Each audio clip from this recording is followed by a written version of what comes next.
Student, मैं shine Luthra. आज मैं आपको इस वीडियो में क्लास 7 का जियोग्राफी का चैप्टर 3 करवाऊंगी, आवर चेंजिंग अर्थ। यानी कि जो हमारी अर्थ के अंदर जो चेंजेस होते हैं उसके बारे में आज हम पढ़ेंगे कि हमारी अर्थ में कैसे बदलाव आते हैं। ये सब हम इसमें पढ़ेंगे। हमने जो है चैप्टर 1 में लिथोस्फीयर लेयर के बारे में जो पढ़ा था, तो the lithosphere is broken into number of plates known as the lithospheric plates.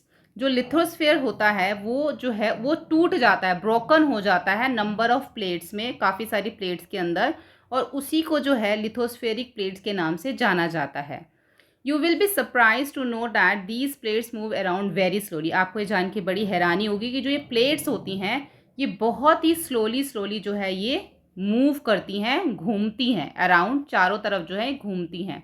Just a few millimetres each year. इतना धीरे धीरे ये घूमती हैं कि पूरे साल में सिर्फ कुछ ही मिलीमीटर ये घूम पाती हैं। This is because of the movement of molten magma inside the अर्थ। और ये क्यों घूमती हैं? जो अर्थ के अंदर जो मोल्टन मैग्मा होता है उसकी वजह से जो है ये जो लिथोस्फेरिक प्लेट्स हैं ये मूवमेंट करती हैं, घूमती हैं, ठीक है, लेकिन बहुत ही स्लोली।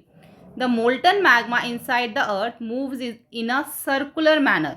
ये सर्कुलर मैनर में कि गोल तरह से जो है ये अंदर मोल्टन मैग्मा जो है अर्थ के अंदर सर्कुलर मैनर में घूमता है, जैसे कि इस एक्टिविटी में यहाँ पे दिखा रखा है, ठीक है। The movement of these plates call changes on the surface of the earth. और जब ये प्लेट्स जो है इनके अंदर जब मूवमेंट्स होती है ना, तो अर्थ सरफेस के यानी कि अर्थ के ऊपर जो है कुछ बदलाव आते हैं, कुछ चेंजेस आते हैं, ठीक है। The earth movements are divided on the basic of force. अब जो ये बेसिक ऑफ फोर्स हैं ये डिवाइड हैं, दो तरह के होते हैं। इसके अंदर हम पढ़ेंगे जो फोर्स अर्थ के इंटीरियर लगता है, यानी कि जो बदलाव अर्थ के अंदर में जो कुछ मूवमेंट्स होती हैं, जो फोर्स अर्थ के अंदर लगता है उसको बोलते हैं एंडोजेनियस फोर्स। और जो फोर्स अर्थ के बाहर लगता है, जो काम अर्थ के बाहर अर्थ की सरफेस पे होता है, उसको बोलते हैं एक्सोजीनियस फोर्स। और ये दोनों जो मूवमेंट्स होती हैं, चाहे वो अर्थ के अंदर हो चाहे वो अर्थ के बाहर हो, उससे क्या होता है अर्थ के अंदर बदलाव आते हैं, अर्थ के अंदर चेंजेस आते हैं। तो ये देखो उन्होंने यहाँ पे एक डायग्राम से भी उन्होंने हमें समझा रखा है। अर्थ मूवमेंट दो तरह का होता है, एक होता है एंडोजेनियस, एक होता है एक्सोजेनियस। जैसे मैंने आपको बताया एंडोजेनियस के अंदर भी दो तरह के होते हैं, एक होते हैं सडन फोर्स और दूसरा होता है डायस्ट्रॉफिक फोर्स। सडन फोर्स तो वो होता है जो एकदम से आ जाता है, जिसके अंदर अर्थक्वेक आता है, वॉल्केनो होता है, लैंडस्लाइड्स होते हैं। ये एकदम सडन जो है ना, सडन फोर्स होता है, अचानक आ जाने वाला। और जो डेस्ट्रोफिक फोर्स होता है वो थोड़ा स्लो होता है, उसके अंदर माउंटेन्स बनते हैं। लेकिन देखो माउंटेन एकदम से तो नहीं बनेंगे, माउंटेन धीरे धीरे बनते हैं। तो एंडोजेनिक फोर्स के अंदर हमारे दो फोर्स आ जाते हैं, एक तो अचानक और एक धीरे धीरे जो होता है। एक्सोजेनिक फोर्स के अंदर हमारा आ जाता है इरोजनल एंड डिपोजिशनल, यानी कि डिपोजिट हो जाना, इरोजन होना और फिर उसको डिपोज कर देना। और इरोजन और डिपोजिट किन किन वजहों से होते हैं, किन किन चीज़ों से होते हैं? रिवर की वजह से, हवा विंड की वजह से, सी वेव से और ग्लेशियर से। तो हमारा जो चैप्टर है ना, जो हमने मेन इसके अंदर पढ़ना है वो हमने पढ़ना है अर्थक्वेक, वॉल्केनोस। मतलब ये सारा जो है मेन हमने ये इस पूरा जो डायग्राम में दे रखा है ना, हमने ये सभी इस चैप्टर में अब हमने एक एक करके पढ़ना है, ठीक है। आपको ये चीज़ समझ आ गई है कि एंडोजेनिक फोर्स अंदर होता है और एक्सोजेनिक फोर्स बाहर होता है। जो एंडोजेनिक फोर्स होता है अंदर की तरफ होता है, उसमें भी दो होते हैं, एक होता है सडन फोर्स फटाफट जो होता है, और एक होता है धीरे धीरे फोर्स यानी कि अर्थ के अंदर। और जो बाहर की तरफ जो फोर्स होते हैं वो इरोजन और डिपोजिशन होते हैं, कि जो डिपोजिट करते हैं। और डिपोजिट और इरोजन किन किन वजह से होता है? रिवर, विंड, सी वेव्स और ग्लेशियर्स। और कैसे कैसे होता है ये हम पढ़ेंगे, ठीक है। तो सबसे पहले पढ़ लेते हैं हम अर्थक्वेक के बारे में, जो हमारा बाहर की तरफ अंदर की तरफ मूवमेंट होता है अर्थ में। एंडोजेनिक फोर्स जो होता है some time produce sudden movement. ये जो कई बार अचानक मूवमेंट एंडोजेनिक में होता है। देखो एंडोजेनिक में दो होते हैं, मैंने आपको बताया था। तो यहाँ पे अचानक की बात हो रही है, तो उसके अंदर जो है कई बार अचानक मूवमेंट होता है। तो at the other times produce slow movement, और कई बार जो उसमें स्लो मूवमेंट होता है। सडन मूवमेंट के अंदर आ जाते हैं अर्थक्वेक और वॉल्केनो, ठीक है, जिससे क्या होता है मास डिस्ट्रक्शन होता है, काफ़ी नुकसान होता है अर्थ के ऊपर जब अर्थक्वेक और वॉल्केनो आते हैं। उसके बाद जो वॉल्केनो होता है इज़ अ वेंट, वेंट मतलब opening. Volcano is a went opening in the earth crust. Earth crust के अंदर एक होल होता है, वेंट होता है, ओपन होता है, जहाँ से मेल्टन मैग्मा जो है अचानक जो है वो बाहर इरप्ट हो जाता है, बाहर की तरफ आ जाता है, ठीक है। सिमिलरली इसी तरीके से when the lithospheric plates move, जब लिथोस्फेरिक जो प्लेट्स हैं वो मूव करती हैं तो अब क्या होता है, the surface of the earth vibrate, तो जो अर्थ की सरफेस होती है उसमें वाइब्रेशन होती है, वाइब्रेट होती है वो। The vibration can travel all around the earth, और जो ये वाइब्रेशन होती है पूरी अर्थ पे जो है वो अराउंड मतलब वो ट्रैवल करती है, चारों तरफ जो ट्रैवल करती है। These vibration are called earthquake, और इन्हीं वाइब्रेशन को अर्थक्वेक कहा जाता है। The places in the crust where the movement start is called the focus, जहाँ से ये देखो ये यहाँ पे मैं बता रखा है, जहाँ से ये स्टार्ट होता है ना अर्थक्वेक, यानी कि जो जो पॉइंट होता है, वो जो जगह होती है, the place is the crust, जो वो क्रस्ट होता है जहाँ से मूवमेंट स्टार्ट होता है उस जगह को बोला जाता है फोकस। ठीक है, ये जो जगह है हमारी फोकस है, ये वाली। उसके बाद जो बिल्कुल उसके ऊपर आता है, the place on the surface above the focus, बिल्कुल फोकस की जो ऊपर वाली जगह होती है उसको बोलते हैं एपिसेंटर। ठीक है, अब जो वाइब्रेशन होता है, vibration travel outward from the epicentre as waves. अब जो ये एपिसेंटर है, यहाँ से ये एपिसेंटर है, यहाँ से वाइब्रेशन जो है ये वेव्स की तरह आगे जा रहा है, आगे आगे बढ़ता जाएगा। अब क्या होता है कि जब ग्रेटेस्ट डैमेज होता है ना, ज़्यादातर कहाँ होता है, जो एपिसेंटर के पास वाली वेव्स होंगी। जैसे जैसे वेव्स दूर जाती जाएंगी, आगे जाती जाएंगी, उनका जो उनकी अर्थक्वेक जो है, उसकी जो स्ट्रेंथ है ना, जो उसकी पावर अर्थक्वेक की वेव्स की, वो धीरे धीरे डिक्रीज होती जाती हैं। इसलिए कई बार क्या होता है कि मान लो गुजरात में बहुत ज़्यादा तेज भूकंप आया, लेकिन जो उसके आसपास के इलाके होंगे वहाँ पे थोड़ा कम होता है, लेकिन वहाँ पे थोड़ा ज़्यादा हो गया। क्यों? जैसे जैसे वेव्स दूर दूर जाती जाती हैं तो वहाँ पे जो उसका असर है ना अर्थक्वेक का, वहाँ पर कम होता जाता है। मतलब कहाँ से? एपिसेंटर से। और जो फोकस है, जहाँ से ये स्टार्ट हुआ है, जो इसका स्टार्टिंग पॉइंट है, ये यहाँ से जो बिल्कुल ऊपर वाली जगह है एपिसेंटर, वहाँ पे सबसे ज़्यादा अर्थक्वेक होगा। और जो उसके आसपास है, जैसे जैसे ये वेव्स दूर जाती जाएंगी, इसका असर कम होता जाएगा। ठीक है, उसके बाद हम देखते हैं आगे। Although earthquake can not be predicted, जो हमें पहले से कई बार नहीं पता होता कि जो भूकंप आने वाला है, तो इसका जो इम्पैक्ट होता है एकदम से सडनली होता है। तो इसके लिए हमें क्या है, कई बार हमें इसके लिए कई बार इसकी प्रिडिक्शन हो भी जाती है, पता भी चल जाता है कि आने वाला है। पहले लोग क्या सोचते थे, अभी भी कई जगहों पे लोग जो कैसे पता लगाते हैं, जब जानवर अजीब तरीके का बिहेव करते हैं ना, और जो तालाब में नदियाँ अजीब अजीब तरह से बिहेव करती हैं, और जब स्नेक्स जो होते हैं सांप अपने बिलों से बाहर आ जाते हैं, तो पता चल जाता है कि जो अर्थक्वेक आने वाला है। तो उसके लिए जो सेफ सपोर्ट यहाँ पे बताया कि किचन के काउंटर के नीचे चले जाओ, टेबल डेस्क के नीचे, इनसाइड कॉर्नर वॉल में आप खड़े हो सकते हो। और हमें जो दूर रहना होता है चिमनी वगैरह से, विंडो से, और जो शटर इंक्लूडिंग मिरर होते हैं, पिक्चर फ्रेम्स होते हैं, इन सब चीज़ों से हमें दूर रहने के लिए बोला जाता है अर्थक्वेक में। और जो spread awareness amongst your friend and family members and face any disaster confidently, हमें इसको काफ़ी कॉन्फिडेंटली इसको फेस करना चाहिए।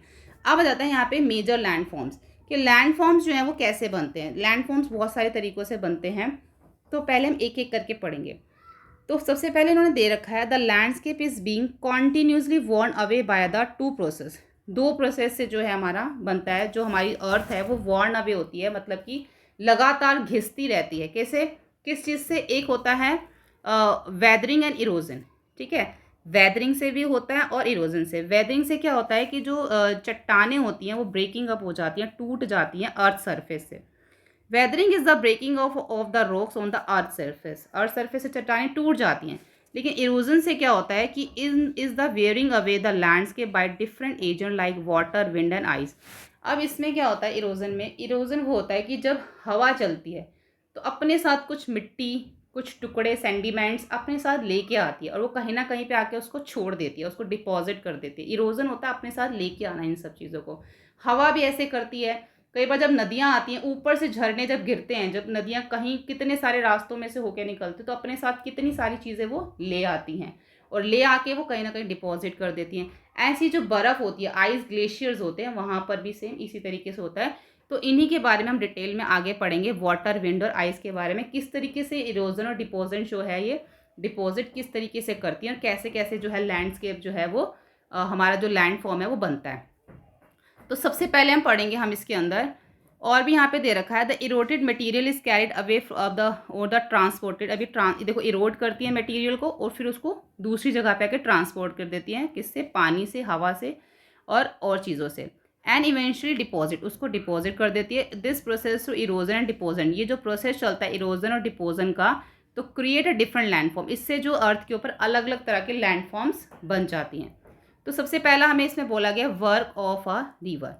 ठीक है, रिवर जो है किस तरीके से, उससे कैसे लैंडफॉर्म बनता है, इसके बारे में हम पढ़ेंगे, कैसे लैंडस्केप जो है बनता है। The running water is a river Erode the landscape when the river trembled at the seeds over very hard rocks और डाउन टू स्ट्रीप। देखो जब पानी जो है जो बहुत गहरा जो पानी होता है, जब पानी जो बड़ी प्रेशर के साथ, बहुत बहाव के साथ आता है, तो अपने साथ काफ़ी सारी चीज़ें जो लेके आता है, और वो बहुत अच्छे से जो मतलब बह रहा है, बहते बहते सामने एक घाटी आ जाती है, वैली आ जाती है, तो वहाँ से वो पानी नीचे की तरफ गिरने लग जाता है।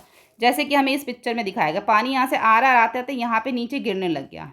तो जो नीचे गिर रहा है ना पानी, इसी को जो है क्या कहा जाता है, वाटरफॉल कहा जाता है। देखो ये पानी जो है यहाँ पे आके नीचे गिर रहा है, तो क्या है, वाटरफॉल हो जाता है।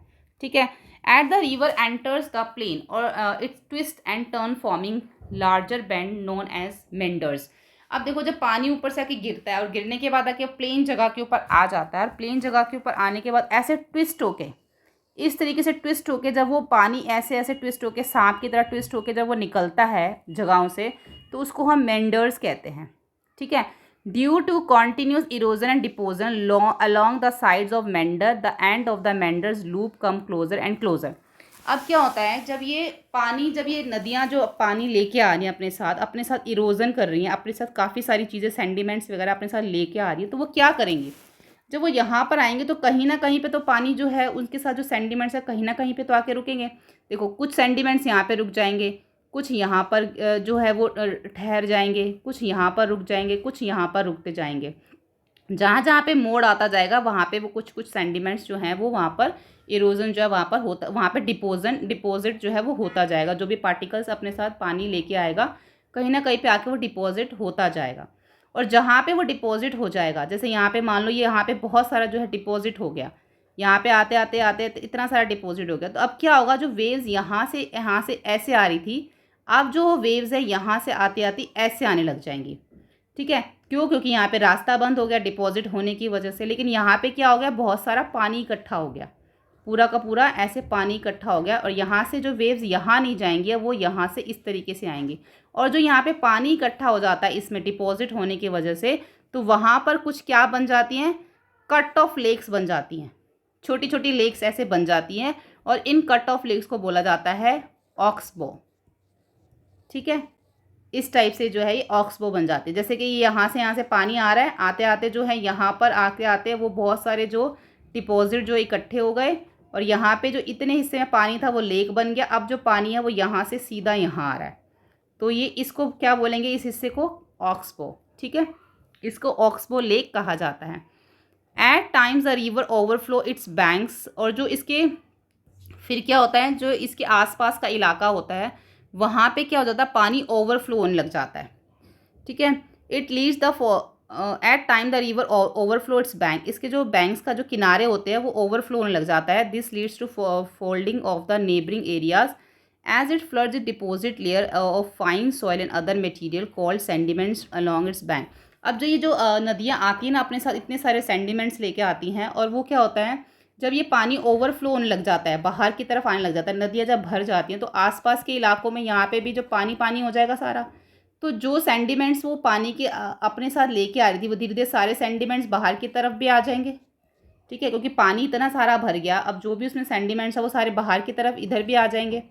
अब जो इधर सेंडिमेंट्स आ जाते हैं तो उससे क्या हो जाता है, मिट्टी जो है ना बहुत ही उपजाऊ बन जाती है, बहुत ही यूज़फुल बन जाती है, जिसको बोला जाता है this leads to formation of flat fertile flood plain. तो ये क्या बन जाता है, फ्लड प्लेन की वजह से जो मिट्टी है बहुत ही ज़्यादा फर्टिलाइट हो जाती है, बड़ी उपजाऊ हो जाती है, यूज़फुल हो जाती है मिट्टी। ठीक है, उसके बाद आगे आ जाता है, अब हमें समझना है कि लीव्स क्या है। लीव्स होते हैं the raised bank of cord. ये जो साइडों में आप ये देख रहे हो, ये जो हैं ये लीव्स हैं। जब नदियाँ बहती हैं तो आपने साइडों में देखा होगा छोटे छोटे बांध से बन जाते हैं, काफ़ी जो पत्थर वगैरह इकट्ठे होते हैं ताकि पानी आगे की तरफ ना आए। तो कई बार तो ये अपने आप ही पत्थर इकट्ठे होते जाते हैं, बीच में नदियाँ बहती रहती हैं। कई बार जो यहाँ पे छोटे छोटे पत्थर लगा के ऊंचा कर दिया जाता है दोनों साइड से, तो वो होती हैं लीव्स। ठीक है, as the river approach the sea the speed of the falling water decrease. जैसे ये नदियाँ जो बड़ी तेज़ी से जो आ रही होती हैं, लेकिन तेज़ी से आते आते जैसे ये समुद्र में मिलने वाली होती है, इनकी जो स्पीड है वो डिक्रीज़ होनी शुरू हो जाती है, उनकी स्पीड जो धीरे होनी शुरू हो जाती है। और जो रिवर है begin to break up into number of streams, और जो रिवर जो आ रही होती है नदी, काफ़ी सारी नंबर ऑफ स्ट्रीम्स में जो है आगे आके डिवाइड हो जाती है, बट जाती है। एक तो इसकी स्पीड स्लो हो जाती है, लेकिन आगे आके ये जो नदी आ रही होती है काफ़ी सारी स्ट्रीम्स में, काफ़ी सारी धाराओं में, काफ़ी सारी उसमें बट जाती है स्ट्रीम्स में, ठीक है, जिसको बोला जाता है डिस्ट्रीब्यूटरीज। डिस्ट्रीब्यूटरी किसको बोल रहे हैं? रिवर का स्ट्रीम्स में डिस्ट्रीब्यूट हो जाना, डिस्ट्रीब्यूटरीज इसको बोलते हैं।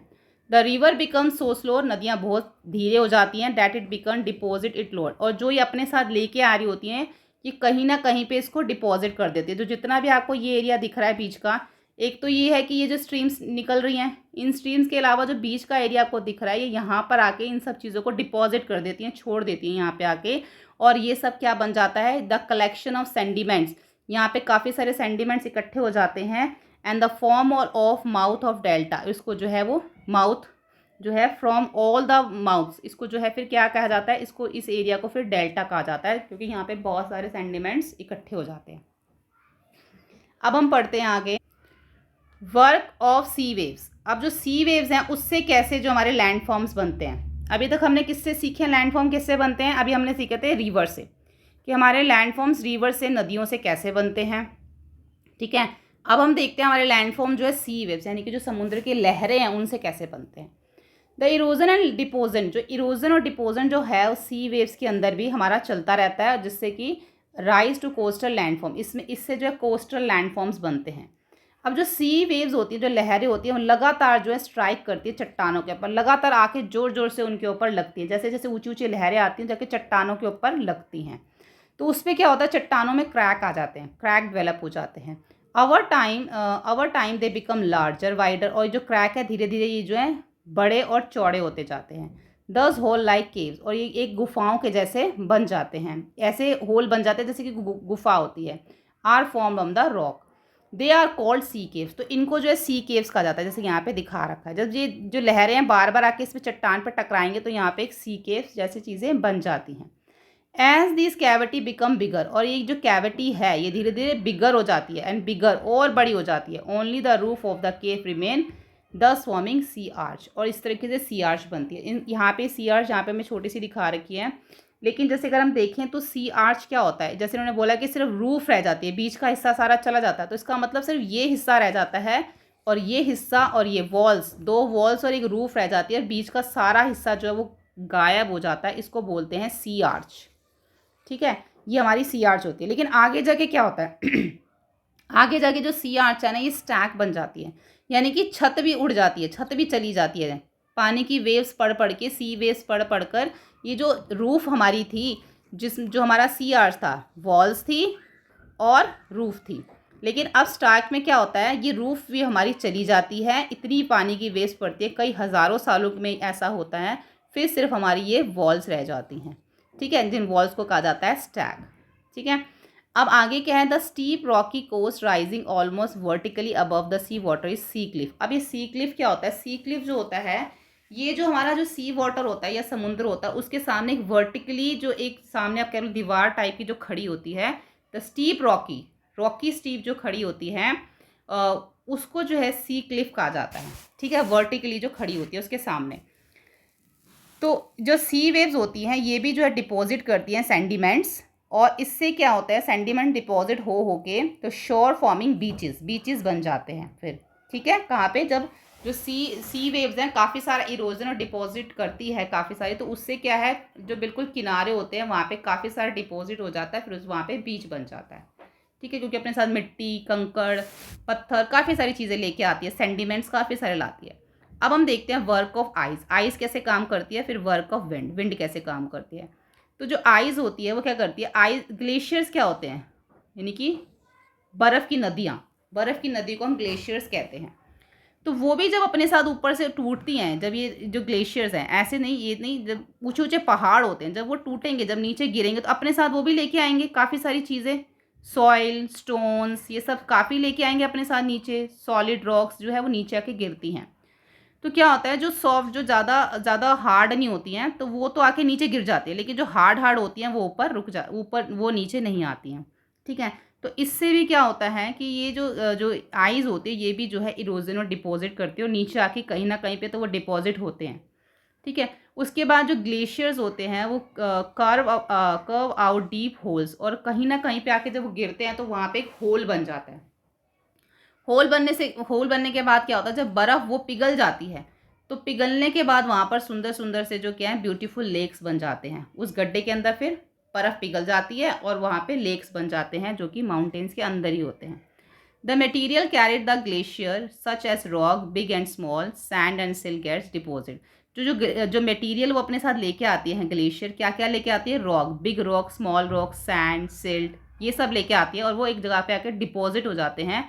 और जो ये डिपॉजिट हो जाते हैं उससे क्या बन जाते हैं, ग्लेशियर मोराइंस। उससे ग्लेशियर्स मोराइंस बन जाते हैं। जब ये सारी चीज़ें कहीं ना कहीं पे आके जहाँ पे डिपॉजिट होती हैं वो बनता है ग्लेशियर मोराइंस। अब देख लो वर्क ऑफ विंड, हवा कैसे काम करती है।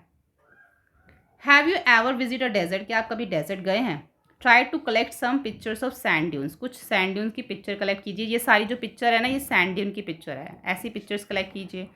अब देखिए, an active agent of erosion of deposition in the desert wind. अब हवा भी अपने साथ काफ़ी सारी इरोजन लेके आती है और कहीं ना कहीं पे आके उसको डिपॉजिट कर देती है, डिपोजिशन कर देती है। In desert you can see rocks, आपने जो डेजर्ट में कुछ ऐसी रॉक्स देखी होंगी जो मशरूम के जैसी बनी होती है, जिनको मशरूम रॉक्स कहते हैं। जैसे कि कैसे बनी होती हैं, इस टाइप की, जैसे ये मशरूम का हिस्सा नीचे ऐसा होता है ना, और ऊपर कैसा होता है, मशरूम ऐसे गोल होता है। तो यानी कि ये भी क्या है, ये सारा स्टोन, पत्थर, पहाड़ है, और ये भी सारा। लेकिन वो बता ऐसा क्यों होता है, क्योंकि जो हवा जब चलती है ना तो नीचे वाले हिस्से के ऊपर जो है इरोजन करती है, यानी कि नीचे का सारा हिस्सा गायब हो गया, नीचे का हिस्सा खत्म हो गया, और ऊपर जो इरोजन करती है वो थोड़ा कम करती है। यानी कि ऊपर से जो मिट्टी, कंकड़, पत्थर ले लिए वो कम ले लिए, लेकिन नीचे से ज़्यादा ले लिए तो नीचे का हिस्सा कम होता गया और ऊपर का हिस्सा धीरे धीरे कम हो रहा है, तो वो नीचे के हिस्से में ज़्यादा इरोजन करती है। तो यही लिखा हुआ है, winds Erode the lower session से करती है of the rock more than the upper part से कम, मोर नीचे वाले हिस्से में ज़्यादा करती है। देयर फॉर सच रॉक, इसलिए जो ये रॉक्स होती है ये नैरो बेस होती हैं। ठीक है, नीचे का हिस्सा कम होता है और ऊपर का वाइडर टॉप होता है, ऊपर का हिस्सा चौड़ा हो जाता है। व्हेन द विंड्स ब्लो, जब हवा चलती है, it's lifts and transport the sand, जब हवा चलती है तो ये ट्रांसपोर्ट करती है सैंड को एक जगह से दूसरी जगह पर। When it stop billowing the sand, और जब ये हवा रुकनी बंद हो जाती है तो फिर ये क्या करती है, फिर उस जो भी अपने साथ हवा लेके आई होती है उसको डिपॉजिट कर देती है इन लो हिल्स पे, like structures. These are called sand dunes, और इस तरीके से ये जो सैंड ड्यून्स है वो बन जाते हैं। When the grains of sand are very fine and light, जब जो मिट्टी के जो कण जो होते हैं बहुत ही फाइन होते हैं, जब बहुत ही बारीक होते हैं, हल्के होते हैं, तो फिर इनको ये बहुत दूर तक अपने साथ ले जाती है। When the sand are very fine and light the wind can carry it over long distance, तो फिर इसको अपने साथ बहुत दूर तक ले जाती है जब ये मिट्टी के कण हल्के होते हैं। तो when such land is deposit in large area, और फिर इसको जाके बहुत बड़े एरिया में जाके उसको डिपॉजिट कर देती है, छोड़ देती है वहाँ पे। ठीक है, इसको क्या बोला जाता है, इट इज़ लोएस्ट। तो वो जो बड़े एरिया में जाके उसको डिपॉजिट कर देती है तो वहाँ पे क्या हो जाता है, लोएस्ट, उस एरिया को, उस जगह को फिर लोएस्ट कहा जाता है। Large deposit of lowest is found in China, और जो लार्ज डिपॉजिट हम ज़्यादा देखते हैं, पाए जाते हैं, वो चाइना में पाए जाते हैं। ठीक है, तो यहाँ पे हमारा चैप्टर रीडिंग कंप्लीट हो जाता है। नेक्स्ट वीडियो में हम इसके करेंगे क्वेश्चन आंसर्स। होपफुली आपको ये वीडियो हेल्पफुल लगा, वीडियो हेल्पफुल लगे तो प्लीज़ लाइक शेयर सब्सक्राइब करें। Thank you.